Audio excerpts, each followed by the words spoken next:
Y'all, that devil sneaky. Ooh, he's sneaky. See, you better know who you pledging to. You better know who you pledging to. Do your research, honey, because, see, God is light, and light exposes darkness. And so the light is a threat to the kingdom of darkness because it exposes their agendas. So this is why, witches and warlocks and covens and secret societies love to operate in secrecy, in darkness, so they won't be exposed, but the mere fact that these groups operate in secrecy is exposure of who they really are, family.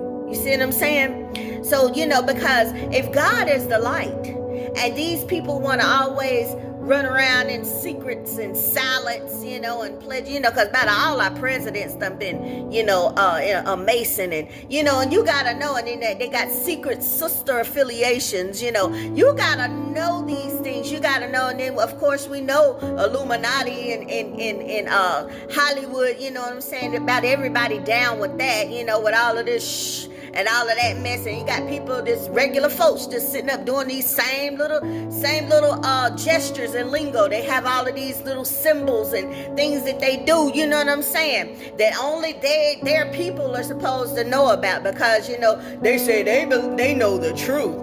God is the truth.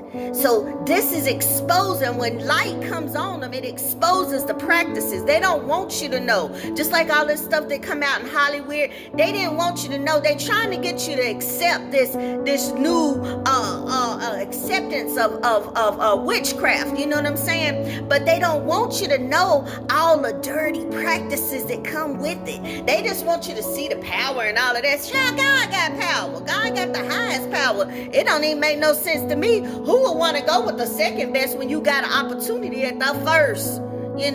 But these people, they don't want you to know all the real cruel things they're doing, the wicked things they're doing, drinking blood and eating placentas and, all this kind of stuff. They do some dirty stuff, collecting fingernails, what I'm saying, staying up all night. They don't want to let you know about those spirits when they come back on them and they be expressing, trying to torment their minds and their souls, you know what I'm saying, and the sickness and disease and stuff that comes along with. They don't want you to know about that. See, all the warlocks and witches and covens and secret societies needs is your permission when you pledge. And see, when you pledge, knowingly or unknowingly, you giving them permission. Yeah, you get that devil sneaky. See, then you giving them permission. See, because what the devil likes to gain illegal rights into our lives, right? He want to do things without us really knowing, you know what I'm saying? Because he trying to get the spiritual currency is souls. He trying to get as many souls to go to hell with him as possible. And sometimes he'll do that without your knowledge. You see what I'm saying? You be sitting up here, like I say, making all these signs, symbols and stuff, and don't realize that that's down with some secret society, something you shouldn't even want to be a part of. You better do your research, because that devil sneaky. You see what I'm saying? So like groups like the Masons and Eastern Star sororities, fraternities, because they do everything in secret too. The witch covens, of course, Wicca, black magic, white magic, and whatever other magic and society you want to talk about. When you pledge to them, you're giving them your yes. That's what you're doing. You giving them your yes. So you better do your homework. You better do your research and know what you pledging to, honey, because that devil sneaky.